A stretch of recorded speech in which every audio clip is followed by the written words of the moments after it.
우리 은혜 받으실 하나님의 말씀을 함께 보도록 합니다. 하나님의 말씀은 마태복음 17장 14절에서 21절 말씀. 사실 21절은 없는데요. 본문에 나와 있기 때문에, 성경에 나와 있기 때문에 21절까지 제가 기록했습니다.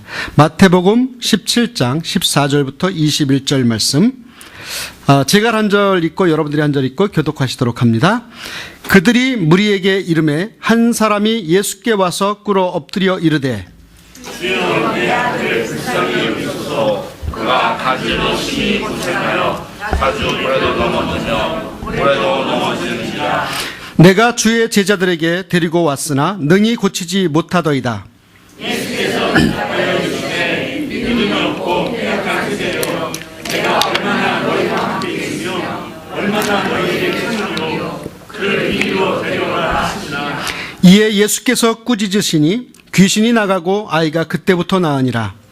이때 제자들이 조용히 예수께 나와 있는데 우리는 어찌하여 찾지 못하였나이까.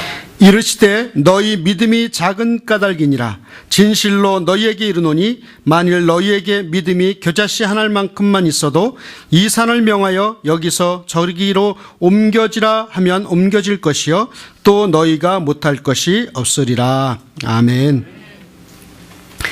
오늘은 마태복음 17장 14절에서 21절의 말씀을 중심으로 믿음 회복이라고 하는 제목으로 하나님의 말씀을 같이 나누도록 하겠습니다. 아마 성경에는 여러 개의 그 수많은 성경 구절이 기록되어져 있는데요. 아마 여러분들 중에 마가복음 9장 23절의 말씀을 좋아하시는 분들이 많이 있을 겁니다. 그 말씀이 뭐냐면 할 수 있거든이 무슨 말이냐? 믿는 자에게는 능히 하지 못할 일이 없느니라. 이 말씀 좋아하세요? 이 말은요, 우리 한국 교회의 교인들로부터 아주 많이 회자되고 사랑받는 말씀입니다. 그래서 많은 사람들이 이 말씀에 의지해서 내 믿음만 좋으면 누구나 마음먹은 대로 자녀가 명문대학을 가고 사업이 번창하고 내 믿음만 좋으면 사놓은 땅값이 주식이 올라가고 심지어 믿음만 좋으면 교회도 큰 건물을 짓고 사람들이 구름대같이 몰려온다고 그렇게 우리는 생각하고 있습니다. 믿음만 좋으면. 그래서 이 말을 믿고 많은 사람들이 그 알라딘의 요술 램프를 얻고자 그리고 성공에 대한 확신을 얻고자 교회로 몰려듭니다.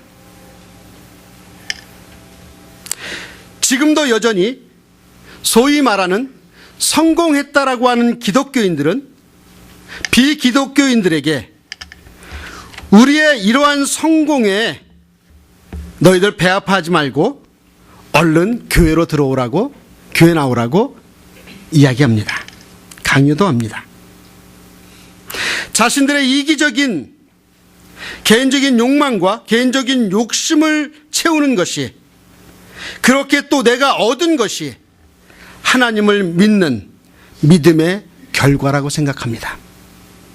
내가 지금 많이 가지고 있는 것, 내가 소유하고 있는 것 그 자체가 하나님을 믿기 때문에 그 믿음의 결과라고 착각하고 있습니다. 그들은 세상의 성공이 내 믿음에 대한 당연한 보상이라고 생각하기도 합니다. 내가 교회 열심히 다니고요, 열심히 기도 생활하고 열심히 헌금 생활해서 하나님께 받은 것이라고 간증까지 합니다.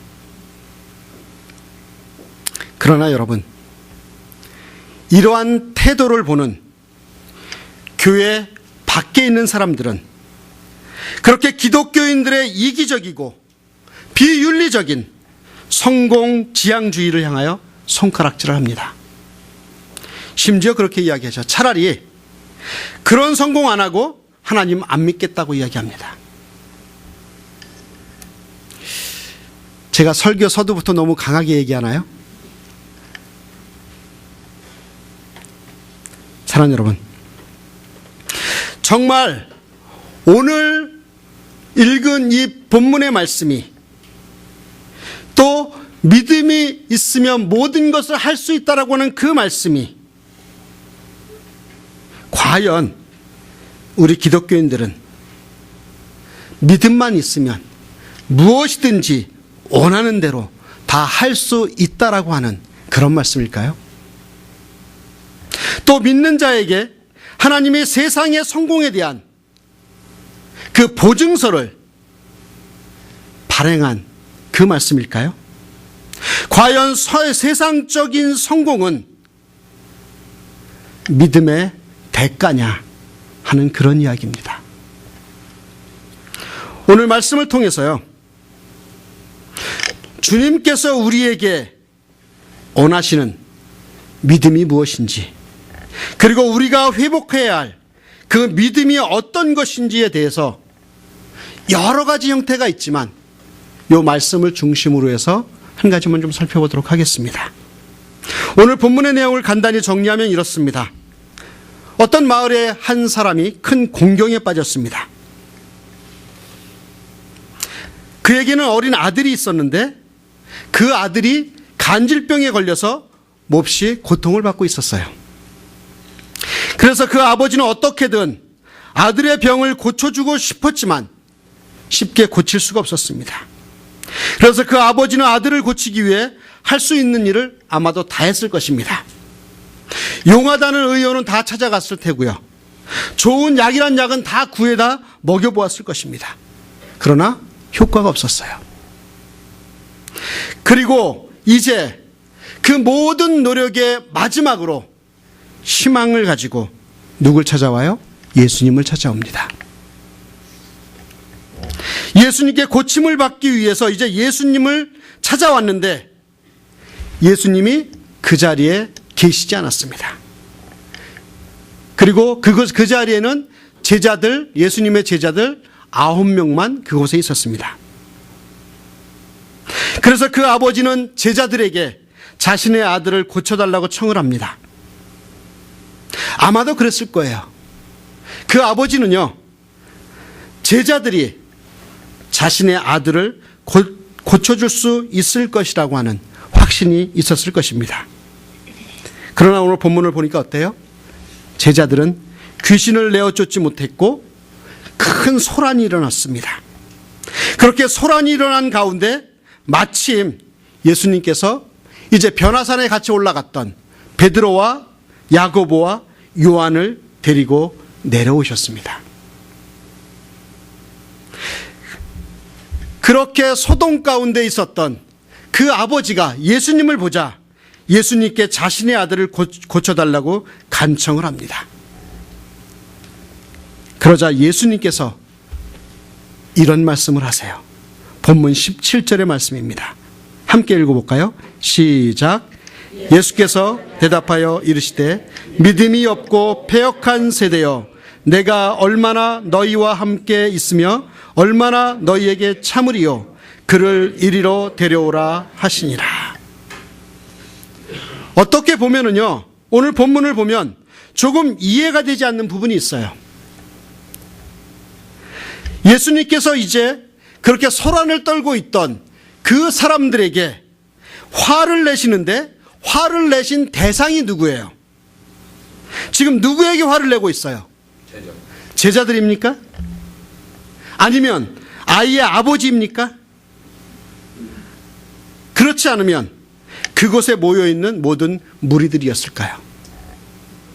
오늘 본문은요, 예수님께서 변화산 밑에 모여있던 그 모든 무리들을 향해서 화를 내고 있는 거예요.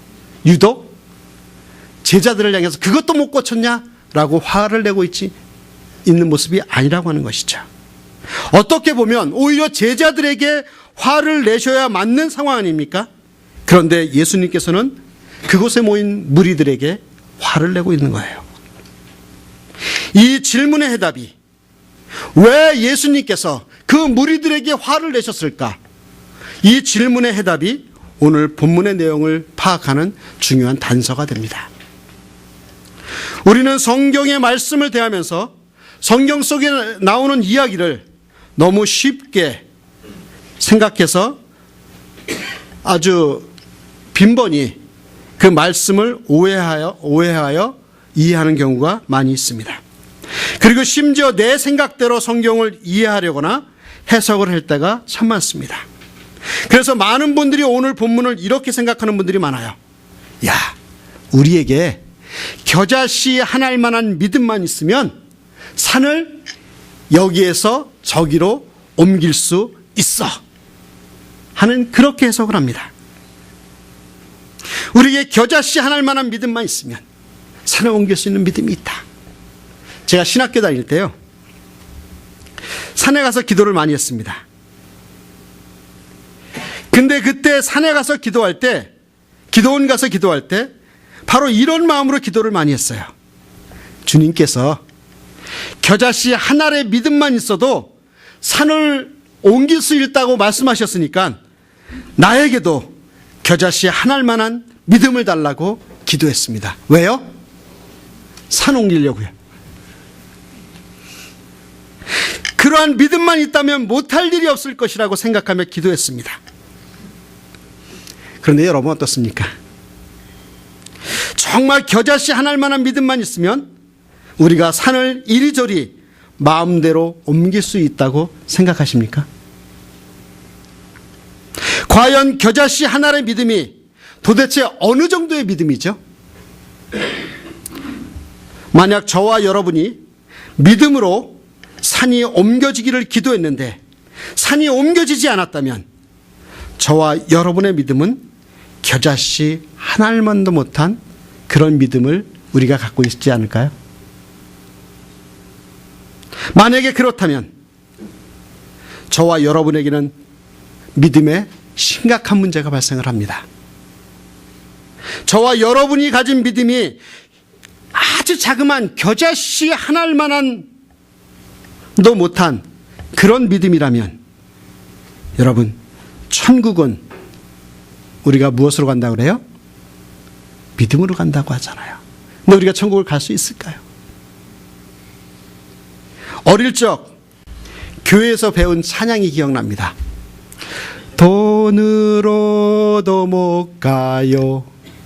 어떻게 해요? 하나님 나라 맘 착해도 못 가요.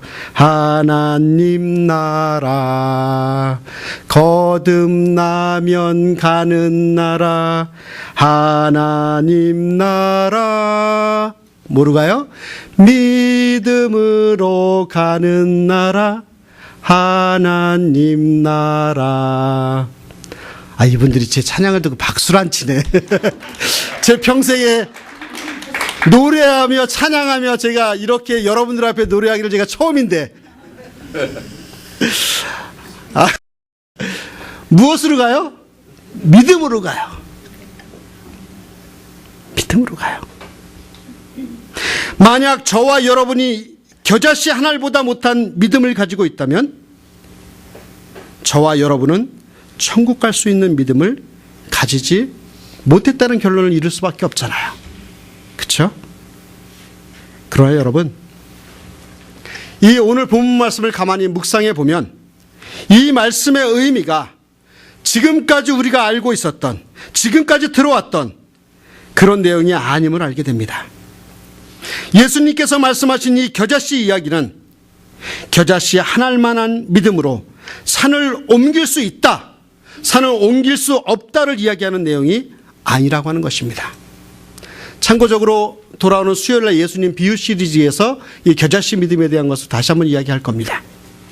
자, 그렇다면 겨자씨 한 알의 믿음이 무엇을 의미하는지 우리는 제대로 알아야 되지 않을까요? 그러기 위해서 예수님께서 왜 이 패역한 세대라고 이야기하시면서 화를 내신 이유에 대해서 우리가 알아야 됩니다. 오늘 본문에는 잘 나타나 있지 않지만 이 똑같은 내용을 기록하고 있는 마가복음에서는 오늘 본문의 내용이 자세하게 기록되어져 있어요. 한번 봅시다. 마가복음 9장 14절에서 19절 말씀 한 목소리로 같이 읽을까요? 시작.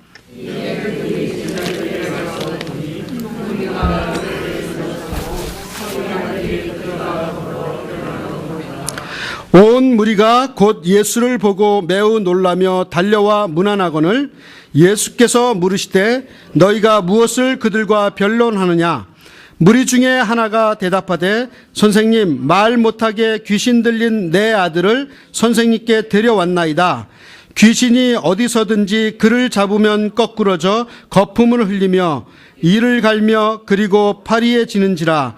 내가 선생님의 제자들에게 내쫓아달라 하였으나 그들이 능히 하지 못하더이다. 대답하여 이르시되 믿음이 없는 세대여, 내가 얼마나 너희와 함께 있으며 얼마나 너희에게 참으리요. 그를 내게로 데려오라 하시매. 네, 이 말씀에 대해서, 이 말씀은 어떤 것을 이야기하고 있습니까? 지금 귀신 들린 한 아이 때문에 변론이, 논쟁이 일어나고 있어요. 무슨 논쟁이었는지는 정확하게 알 수는 없지만 그 논쟁에 대해서, 그 논쟁 때문에 예수님으로 하여금 화를 내게 했다고 하는 사실이에요. 그리고 그 논쟁을 지켜보시던 예수님께서 하신 말씀이 방금 전에 읽었던 9장 19절의 말씀입니다. 대답하여 이르시되 믿음이 없는 세대여. 무엇이 없는 세대요? 믿음이 없는 세대여, 내가 얼마나 너희와 함께 있으며 얼마나 너희에게 참으리요. 그를 내게로 데려오라 하시매. 그런데 마태복음에서는요, 이 9절의 말씀을 더 강한 어조로 예수님께서 말씀하고 계시는 것을 볼 수가 있습니다. 마태복음 17장 17절에 보면 이렇게 이야기하죠. 오늘 본문 말씀이죠. 예수께서 대답하여 이르시되 믿음이 없고 패역한 세대여, 내가 얼마나 너희와 함께 있으며 얼마나 너희에게 참으리요. 그를 이리로 데려오라 하시니라. 지금 뭐라고 말씀하고 계세요? 믿음이 없고 패역한 세대라고 꾸짖고 있습니다. 여기서 패역하다라고 하는 단어는요, 우리 국어사전에서 보면 어그러질 패, 거스릴 역. 다시 말해서 사람으로서 마땅히 하여야 할 도리에 어긋나고 거스리는 것이라고 설명되어져 있습니다. 그리고 이 말씀의 다른 번역본을 좀 찾아보면, 한글 번역본을 보면 공동 번역에는 이렇게 번역이 되어 있어요.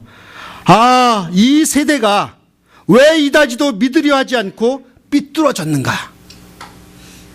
또 표준세 번역에는 아, 믿음이 없고 삐뚤어진 세대요. 쉬운말 성경에는 아, 믿음이 없고 뒤틀린 세대요. 또 그냥 우리말 성경에 보면 아, 믿음이 없고 타락한 세대요라고 그렇게 다양하게 번역하고 있습니다. 그런데 여러분, 이 말씀을 우리가 잘 오해 없이 이해하셔야 돼요.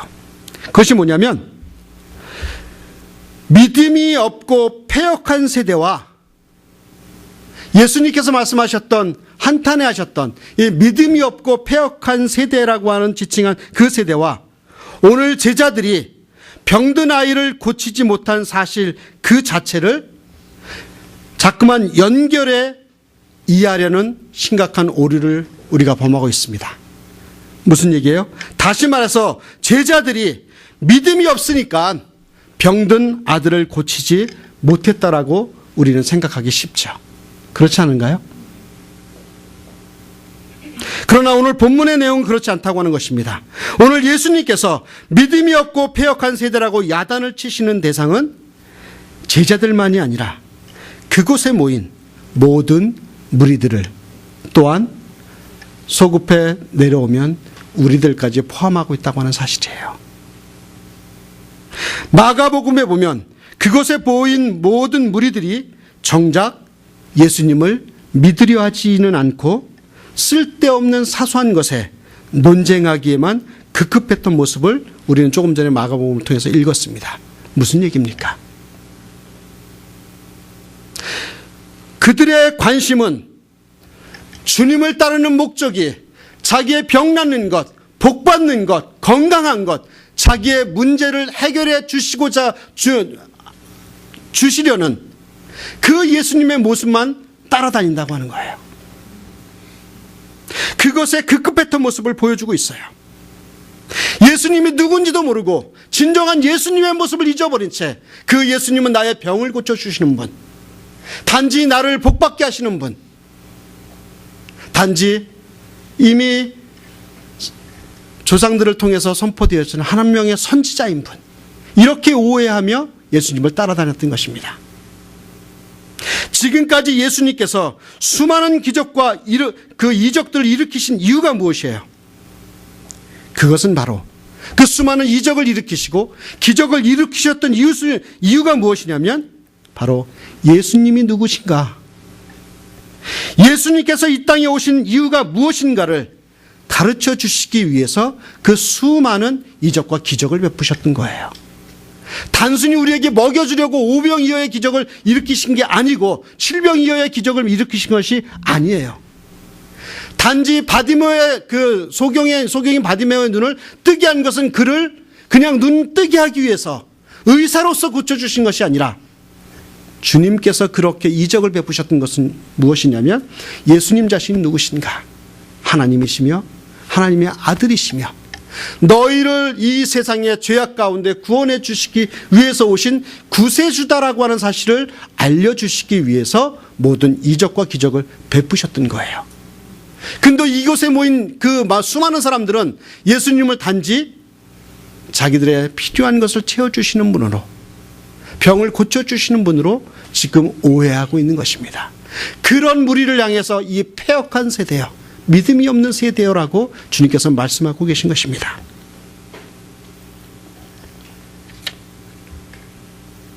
진정한 구원에 대한 관심은 없고 병 낫는 것 등의 쓸데없는 것에만 마음을 쏟고 있는 이들을 향해 예수님께서는 믿음이 없고 패역한 세대라고 지금 말씀하고 있는 것입니다. 사랑하는 여러분, 이 말씀이 그 당시에 그 무리들에게만 해당되는 말일까요? 그렇지 않다고 생각합니다. 사랑하는 여러분, 혹시 우리도 신앙생활을 하면서 정작 나의 구원의 문제는 관심이 없고 예수님이 나에게는 어떤 분인가는 관심이 없고 자꾸만 다른 것에 관심을 두고 교회를 다니고 있지는 않는지 깊이 생각해 봐야 될 줄 믿습니다. 아직까지도 예수 그리스도를 만나서 구원을 받지 못했음에도 불구하고 구원받았다라고 착각하고 교회 다니며 신앙생활하고 있는지 우리 자신을 한번 되돌아봐야 되지 않을까요? 예수님을 그냥 겉모양으로 따라다니긴 합니다. 교회에 나오기는 해요. 신앙생활을 하긴 합니다. 관심이 뭐예요? 주님이 누구신가? 주님이 어떤 분이신가? 주님이 나와 어떤 관계신가? 이것을 생각하기보다는 신앙생활이 하나의 나의 취미생활이 되어 있고 단지 그분은 나의 기도를 들어주셔야 되는 분이고 내 원하는 것을 들어주는 데 있어서 그분이 나에게 힘을 발휘해 줘야 되는 그런 분으로 전락해 있지 않는지 다시 한번 우리가 생각해 봐야 될 줄 믿습니다. 그런데 오늘요, 본문에서 재미난 것이 있습니다. 예수님께서 병든 아이를 고쳐주신 후에 제자들이 예수님께 와서 묻는 내용이에요. 마태복음 17장 19절의 말씀입니다. 함께 읽어볼까요? 시작. 이때에 제자들이 조용히 예수께 나와 이르되 우리는 어찌하여 쫓아내지 못하였나이까? 아니, 이전에도 쫓아냈는데요, 주님. 이전에도 그런 경험도 있고 당신을 따라다니는 제자인데 왜 이번엔 이 아이가 고칠 수가 없습니까, 이 아이를? 그랬더니 예수님께서 뭐라 그러세요? 20절 말씀입니다. 시작. 이르시되 너희 믿음이 작은 까닭이니라. 진실로 너희에게 이르노니 만일 너희에게 믿음이 겨자씨 하나만큼만 있어도 이 산을 명하여 여기서 저기로 옮겨지라 하면 옮겨질 것이요 또 너희가 못할 것이 없으리라. 여러분, 겨자씨 하나만한 믿음이라도 있으면 못할 일이 없다고 주님께서 말씀하세요. 오늘 본문에서 예수님은 겨자씨 하나만한 믿음이라도 있으면 이 산더러 여기에서 저기로 옮겨가라 하면 그대로 될 것이다 라고 말씀하고 있습니다. 그렇다면 과연 겨자씨 하나만한 믿음만 있으면 우리도 산을 옮기는 그런 기적을 이룰 수 있는 것일까요? 첫 번에 제가 서두에 말씀드렸죠. 만약 우리가 산을 옮기지 못한다면 우리의 믿음이 아직 겨자씨만한 그런 믿음이 없는 것일까요? 이 겨자씨 하나만한 믿음이라는 말이 과연 어떤 의미일까요?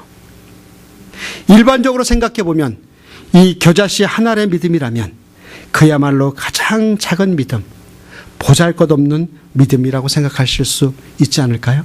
여러분 겨자씨 보셨죠? 얼마나 작은 씨앗인지.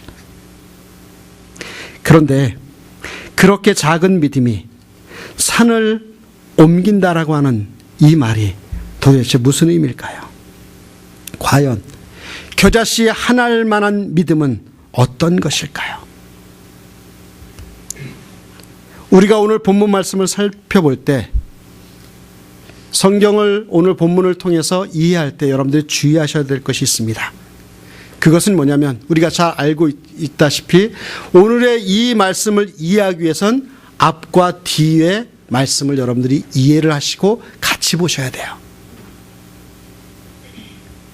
앞뒤 문맥을 잘 오늘 말씀의 그 본문의 그 문맥을 살펴보면 앞과 뒤에 어떤 이야기가 주어지냐면 예수님의 죽음과 예수님의 부활, 즉 예수님의 십자가에 대해서 이야기합니다. 오늘 본문 말씀의 앞부분과 뒷부분에 연결되어지는 것이 보면 똑같은 주제가 주어져 있어요. 예수님의 죽음, 예수님의 부활, 즉 십자가의 사건을 대해서 앞과 뒤에서 이야기하면서 가운데 이 겨자씨 한 알만한 믿음의 이야기를 하고 있는 것입니다. 이런 측면에서 여러분들이 오늘 본문의 말씀을 이해하셔야 돼요. 두 번씩이나 이 십자가 이야기를 제자들에게 이야기하고 있는데 제자들은 그 예수님의 말씀을 이해하지 못했습니다. 심지어 오늘 본문 다음에 나오는 내용에는 그 말씀을 들은 제자들이 뭐라고 그래요? 매우 근심했다고 이야기해요. 매우 심히 근심했다고까지 이야기합니다. 그렇다면 이런 말씀을 기초해서 생각해 보면 과연 예수님께서 말씀하신 겨자씨 한 알만한 믿음이란 어떤 믿음일까요? 저는 이렇게 정의해 봤습니다. 주님께서 말씀하셨던 이 겨자씨 한 알만한 믿음, 우리가 가져야 될 그 믿음이 어떤 믿음이냐면 예수 그리스도께서 지신 그 십자가가 무엇인지 완전히 이해하는 믿음이 겨자씨 한 알만한 믿음이에요. 왜요? 앞부분과 뒷부분의 십자가를 이야기하면서 오늘 믿음에 대해서 이야기하고 왔었을 때 우리의 이 겨자씨 한 알만한 믿음이라고 하는 것은 십자가를 통한 구원의 확신을 갖는 믿음이 바로 겨자씨 한 알만한 믿음이요 산을 옮길 만한 믿음이라고 하는 사실입니다. 이해가 되세요? 이 사실은 우리에게 아주 중요한 진리입니다. 여러분, 우리가 가지고 있는 이 기독교의 믿음, 우리가 가지고 있는 이 믿음이란 도깨비 방망이와 같이 금 나와라 뚝딱, 은 나와라 뚝딱 하듯이 아니면 세상의 미신을 향하여 믿는 사람들이 비나이다, 비나이다 하면서 그렇게 되듯이 내가 기도하면 마음대로 내 원하는 대로 다 이루어지는 것이 믿음이 아니라고 하는 사실입니다. 우리가 신앙하는, 우리가 갖고 있는 기독교의 믿음이란 바로 예수 그리스도의 십자가의 사건을 통해서 구원의 확신을 가진 십자가의 믿음임을 믿으시는 저와 여러분들이 되시기를 주의 이름으로 축원합니다. 우리의 믿음은 결코 그냥 내가 원하는 걸 얻는 그런 믿음이 아니라 예수 그리스도 하나님의 아들이신 그분께서 이 땅에 오셔서 십자가에 못 박혀 죽으시고 죽으신 지 3일 만에 부활하시고 승천하셔서 우리에게 주셨던 그 십자가의 그 믿음, 그것이 저와 여러분들이 갖고 있는 겨자씨만한 믿음인 줄 믿습니다. 이러한 믿음에 대한 올바른 정의가 없이, 올바른 확신이 없이 신앙생활을 하다 보니까 성경에 기록된 기적의 이야기를 보면서 우리는 쓸데없는 방향으로 맹신을 하게 됩니다. 가령 예를 들어서 베드로처럼 물 위를 걸어보겠다고 믿습니다 하고 바다에 한번 빠져보십시오. 어떻게 됩니까? 어떻게 돼요? 그냥 물에 빠져 익사합니다. 그것이 믿음이 아니라고 하는 거예요. 예수님께서 제자들에게 가르쳐주고 싶었던 믿음은 다름 아닌 십자가를 통한 구원의 확신이었던 것입니다. 왜냐하면 구원의 확신이 있으면, 십자가에 대한 확신이 있으면 그 어떤 어려움도, 어떤 어려운 환경에서도 극복할 수 있는 힘을 가질 수 있기 때문에 그렇습니다. 예수님께서는 제자들에게 어떤 상황에서도 흔들리거나 요동치 않는 믿음을 갖길 원하셨습니다. 특별히 초대교회 성도들이 그 혹독한 박해 가운데 믿음이 흔들림이 없었던 이유가 무엇일까요? 저는 한 가지라고 봅니다. 십자가를 통한 구원의 확신이 있었기 때문에 그 어떤 어려운 환경에서 오는 혼란과 환란과 그 고난이 그들의 신앙을 흔들지 못했습니다. 어떠한 어려운 상황에 와도, 목숨을 위협하는 상황이 와도 그들이 흔들리지 않을 수 있었던 것은 뭐냐면, 내 안에 십자가의 그 믿음이 있기 때문에, 그 겨자씨 하나만한 그 작은 믿음, 십자가의 그 믿음이 내 안에 확실히 있기 때문에 그들은 이겨낼 수 있었습니다. 여러분, 제가 버지니아에 살다가 이곳에 이사 왔잖아요. 우리가 보통 미국에 살면서 이사 오게 되면 가장 먼저 하게 되는 것이 뭐예요? 자동차 번호판을 바꾸는 거예요. 그렇죠? 그런데 제가 버지니아에서 이사 온 지 꽤 됐는데도 그 번호판을 바꾸지 못했었어요. 이제 그 판매한 사람이 한국에 가 있는 바람에 어쨌든 그런 약간의 상황들이 좀 있어서 시간이 좀 많이 흘러서 번호판을 바꾸지 못했고, 그 다음에 이렇게 리뉴하는 것도 그냥 행정상으로는 다 했는데 너무 멀리 떨어져서 이걸 받지를 못했어요. 그러다가 지난주에 제가 바꿨습니다. 근데요, 여러분, 그 번호판 그 플레이트가 바뀌지 않은 상태에서 제가 운전해 다닐 때 항상 마음이 불안하고 초조해하며 다녔어요. 운전하며 앞이나 뒤 또는 옆에 잠깐만 살피며 다녔어요. 왜요? 경찰차가 있는지 없는지. 잡히면 골치 아프잖아요. 물론 난 할 건 다 했지만 플레이트가 안 바뀐 상태에서 적발이 될 수가 있잖아요. 그래서 제가 이제 교회에서 있다가 저녁에 갈 때 항상 불안한 거예요. 주말엔 특별히 경찰들이 많이 다니더라고요. 그래서 이 사인 앞에 서서 신호등 앞에 설 때에도 뒷차가 무슨 차가 쓰나 근심하며 이렇게 걱정하며 그렇게 다녔습니다. 그런데 제가 지난주에 번호판을 바꿨어요. 새로 달았습니다. 그리고 나서 이제 운전을 하며 눈치를 보지 않아도 돼요. 경찰이 와도 두렵지 않아요. 심지어 경찰차가 저 앞에 서 있으면 제가 싹 가서 그 옆에 댑니다. 그리고 경찰을 싹 쳐다봅니다. 눈이 마주치면 살짝 웃음도 미소도 보내요.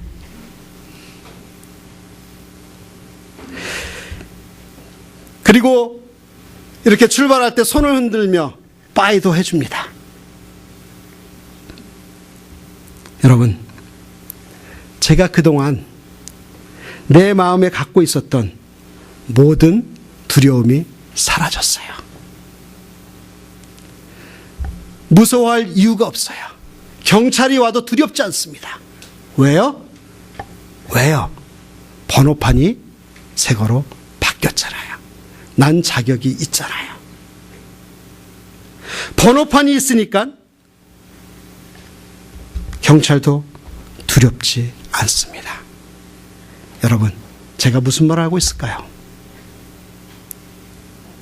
우리가 이 땅을 살아가면서 우리의 삶에서도 이 겨자씨 하나만한 믿음이 있고 십자가를 통한 구원의 확신이 있다면 모든 것이 두렵지 않다고 하는 것입니다.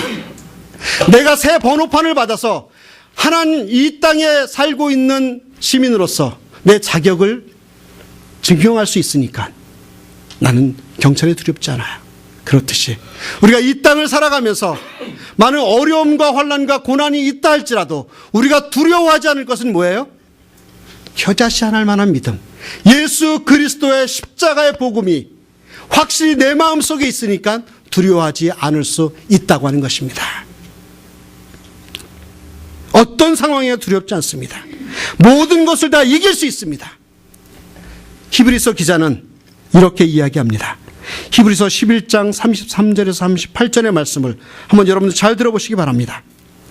그들은 믿음으로 나라들을 이기기도 하며 의를 행하기도 하며 약속을 받기도 하며 사자들의 입을 막기도 하며 불의 세력을 멸하기도 하며 칼날을 피하기도 하며 연약한 가운데서 강하게 되기도 하며 전쟁에 용감하게 되어 이방 사람들의 진을 물리치기도 하며 여자들은 자기의 죽은 자들을 부활로 받아들이기도 하며 또 어떤 이들은 더 좋은 부활을 얻고자 하여 심한 고문을 받되 구차히 풀려나기를 원하지 아니하였으며 또 어떤 이들은 조롱과 채찍질뿐 아니라 결박과 옥에 갇히는 시련도 받았으며 돌로 치는 것과 톱으로 켜는 것과 시험과 칼로 죽임을 당하고 양과 염소의 가죽을 입고 유리하여 궁핍과 환난과 학대를 받았으니 이런 사람은 세상이 감당치 못하느니라. 그들이 광야와 산과 동굴과 토굴에 유리하였느니라. 무슨 말입니까? 앞에 부분이니까 그들은 믿음으로 나라를 이기기도 하고 의를 행하기도 하고 그 수많은 톱을 켜는 그 고난에서도 이길 수 있다라고 이야기하고 있습니다. 무엇으로? 믿음으로. 십자가의 구원에 확신이 있는 사람들만이 인내하고 참아내며 끝까지 견뎌내는 그러한 믿음을 가질 수 있게 되는 것입니다. 높은 산과 같은 우리 앞에 놓인 장애물들도 믿음으로 극복할 수 있다고 하는 것이죠. 그러한 믿음을 가진 성도들이 바로 세상을 바꿀 수 있다고, 세상이 감당치 못하는 그런 사람이라고 오늘 본문에서 이야기합니다. 그것이 바로 겨자씨 하나 만큼의 믿음이라도 있다면 산을 옮길 수 있다는 말씀의 의미인 것을 깨닫는 저와 여러분들이 됐으면 좋겠습니다. 십자가 구원의 확신이 있기에 어떠한 어려움 속에서도 기뻐할 수 있고 쉬지 않고 기도할 수 있고 범사에 감사할 수 있는 것입니다. 그것이 진정한 믿음입니다. 우리가 회복해야 할 믿음이 있다면 바로 이러한 믿음입니다. 이런 믿음을 회복한 성도가 있는 우리 한마음 교회가 바로 이 루이비를 변화시킬 수 있다라고 하는 것입니다. 사랑하는 성도 여러분, 정말 우리의 삶에 변화가 있기를 원하십니까? 내 가정에 변화되기를 소원하십니까? 그렇다면 먼저 십자가 구원의 확신을 갖는 그 겨자씨 하나일 만한 믿음이 회복되시는 저와 여러분들이 되었으면 좋겠습니다. 이 십자가 구원의 확신이 있는 믿음을 소유한 성도들은 천국을 향해 가는 출국 심사를 마친 그러한 성도이기 때문에 우리는 두려움이 없습니다. 불의 앞에서 절대 타협하지 않습니다. 내 경험과 내 생각대로 사는 것이 아니라 주님의 말씀에 순종하며 하나님의 말씀 뜻대로 살아가는 그런 사람인 줄 믿습니다. 사랑하는 여러분, 이 믿음이 회복되었으면 좋겠어요. 이 겨자씨 하나일 만한 이 십자가의 복음, 십자가의 그 구원의 믿음이 회복되어지는 저와 여러분들 또 우리 한마음 공동체가 되기를 주의 이름으로 축원합니다.